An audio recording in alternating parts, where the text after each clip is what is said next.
மலை. நின்றான், இருந்தான், கிடந்தான், நடந்தார்க்கு இடம் மாமலையாவது திருநீர்மலையே. திருநீர்மலை 108 திவ்ய தேசங்களுள் ஒன்று.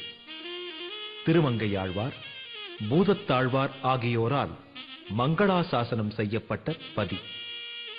சென்னை பல்லாவரத்திலிருந்து மேற்கே 6 கிலோமீட்டர் தொலைவில் இருக்கும் தலம். 2000 வருடங்களுக்கு முன்பு இந்த இடத்தின் பெயர் காண்டவ வனம். மலையின் பெயர் தோயாத்ரி. தோயம் எனில் நீர், அத்ரி எனில் மலை. தோயாத்ரி நீர், மலை. மாலன் உறைவதால் திருநீர்மலை. மலையைச் சுற்றிலும் நீர் சூழ்ந்திருந்ததால் திருமங்கை ஆழ்வார் 6 மாத காலம் காத்திருந்து மாயவனை தரிசித்தது வரலாறு. மலைமேல் மாதவன் உறையும் இடங்கள் அனைத்துமே மகிமையுடையது. அதிலும் இங்கு உறையும் அரங்கநாதன் ஸ்வயம்பு, தானாய் எழுந்தவன் என்கிறது பிரம்மாண்ட புராணம். 15 ஏக்கர் நிலப்பரப்பு கொண்ட மலை பரப்பில் மாயோனை தரிசிக்க 200 படிகள் உண்டு. மலையேறும் சமயம் சற்றே இளைப்பாற வலதுபுறம் திரும்பினால் இயற்கை வனமும் கூடவே இறைவனை இதயத்தில் நிறுத்திய அனுமான் இருக்கும் இடம். மேலே, இன்னும் மேலே படியேறி நேரெதிராய் திரும்புங்கள்.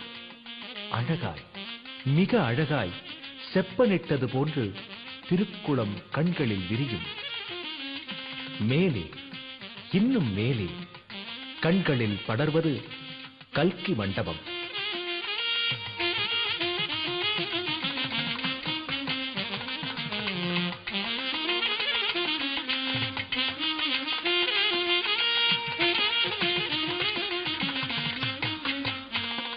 மண்டபம் அடுத்து தென்படுவது பலிபீடம்.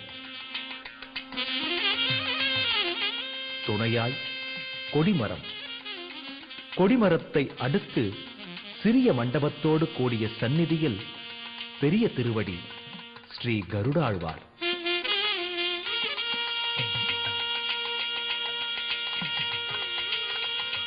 மூலவராக கிடந்தான் திருக்கோலமாக ஸ்ரீதேவி, பூதேவி, பிரம்மா சகிதமாக மாணிக்க சயனத்தில் இருக்கும் ஸ்ரீ ரங்கநாத பெருமானின் உற்சவ மூர்த்தங்கள்.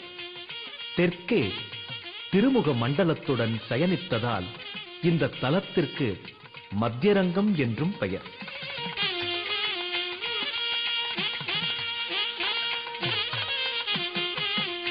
கிழக்கே திருமுக மண்டலத்தில் இருந்தான் திருக்கோலமாக சாந்த நரசிம்மர். உள் பிராகாரத்தில் நடந்தான் உலகளந்த பெருமாள் சேவை சாதிக்கிறார். ஓம் ஸ்ரீமத்தோயாத்ரிசிகரே ஸ்ரீரங்கே சதனோஜிதம் க்ஷீர புஷ்கரணீநாதம் ஸ்பேஷசாயனமாஸ்ரயே. ஸ்ரீமத் அகிலாண்டகோடி பிரம்மாண்ட நாயகஸ்ய ஸ்ரீ ரங்கநாத பெருமாள் அருள்மிகு ஸ்ரீ 108 திவ்ய தேசங்களில் ஒரு க்ஷேத்திரமான ஸ்ரீ திருநீர்மலை. இந்த க்ஷேத்திரத்தில் திருமங்கையாழ்வாராலையும் பூதத்தாழ்வாராலையும் மங்களாசாசனம் பண்ண பெருமாள். சுமார் 2000 வருஷங்களுக்கு முன்னாடி திருமங்கையாழ்வார் பெருமாளை சேவிக்க வர காலத்துல இந்த மலையை சுத்தி ஒரே ஜலமாக, அப்போ மழையும் வெள்ளமா சூழ்ந்தபடியானதுதான்.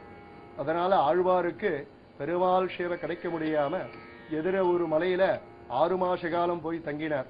தங்கி இந்த ஜலம்லாம் வடிஞ்சோடனே பெருமாள் வந்து சேவிச்சார். திருமங்கையாழ்வார் வேற எந்த க்ஷேத்திரத்திலும் போய் தங்கினது கிடையாது.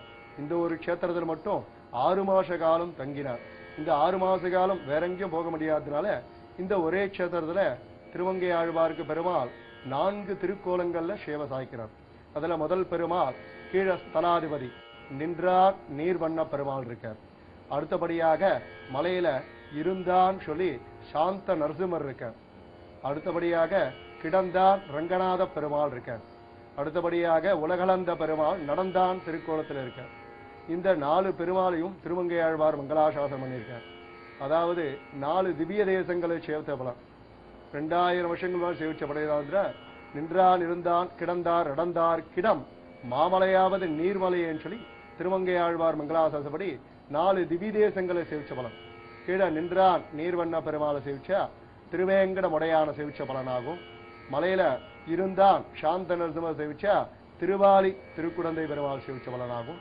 ரங்கநாத பெருமாள் கிடந்தான் இருக்கார், அவரை சேவிச்சா ஸ்ரீரங்கம் எம்பெருமான சேவிச்ச பலனாகும். உலகளந்த பெருமாள் நடந்தான் திருக்கோலத்தில் இருக்கார், அவரை சேவிச்சா திருக்கோவிலூர் பெருமாள் சேவிச்ச பலனும். திருமங்கை ஆழ்வார் 4 விதமாக இங்க பாடியிருக்கார். இன்ற கோலம், இருந்த கோலம், கிடந்த கோலம், நடந்த கோலம் சொல்லி 4 திருக்கோலங்கள் இங்கே செய்வ சாய்க்கிறார்.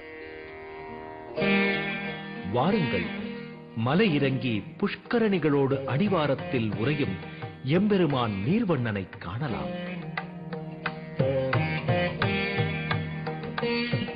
குலம் தரும் செல்வம் தந்திடும் அடியார் படுதுயர் ஆயின எல்லாம் நிலம் தரம் செய்யும் நீள் விசும்பு அருளும் அருளோடு பெருநிலம் அளிக்கும் வலம் தரும் மற்றும் தந்திடும் பெற்ற தாயினும் ஆயின செய்யும் நலம் தரும் சொல்லை நான் கண்டு கொண்டேன் நாராயணா என்னும் நாமம். அன்பர்களே, 108 திவ்ய தேசங்களில் இன்று திருநீர்மலை குறித்த செய்திகளை நாம் காண இருக்கின்றோம். பல சிறப்பான செய்திகள் இதனை பற்றி நம்மால் அறிய முடிகின்றது. 8 விதமான சயனங்கள் எம்பெருமானுக்கு கூறப்படுகின்றன. இங்கு திருநீர்மலையில் மாணிக்க சயனம் என்பது இத்தலத்தின் சிறப்பு. அடுத்ததாக இத்தலத்தின் மற்றொரு சிறப்பு, தானே முளைத்த சுயம்புநாதராக இங்கு காட்சியளிக்கின்றார். சிவாலயங்களில் சுயம்பு லிங்கம் என்று கூறுவோம் அல்லவா? எந்தவிதமான மனித முயற்சியும் இல்லாமல் இறைவன் தானே தோன்றிய ஸ்வயம் வியக்த கஷேத்திரம் என்று இது அனைவராலும் பாராட்டப்படுகிறது. இந்த தலத்திற்கு மிக அருமையான பாடல்கள் மங்களாசாசனமாக பாடப்பட்டிருக்கின்றன. பூதத்தாழ்வாரும் திருமங்கையாழ்வாரும் இங்கு வந்து எம்பெருமானை கண்டு மகிழ்ந்து களித்து மிக அருமையாக மங்களாசாசனம் செய்திருக்கின்றார்கள். திருமங்கையாழ்வார் இங்கு வந்ததும் முதலில் அம்பிகையை காண்கின்றார். எப்படி மதுரைக்கு வந்ததும் ஞானசம்பந்த பெருமான் மங்கையர்க்கரசி வளவர்கோன் பாவை வரிவளைக்கை மடமாணி பங்கைய செல்வி என்று வாயார முதலில் மங்கையர்க்கரசியாரை பாராட்டினாரோ, அதுபோல இங்கு தாயாரை முதலில் பாராட்டுகின்றார்.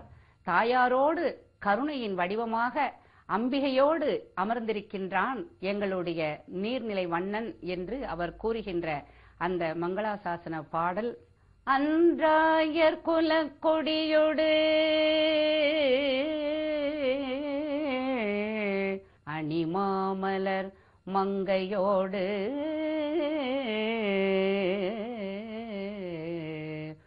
அணிமாமலர் மங்கையோடு அன்பளவி அவுணர்க்கு என்றானும்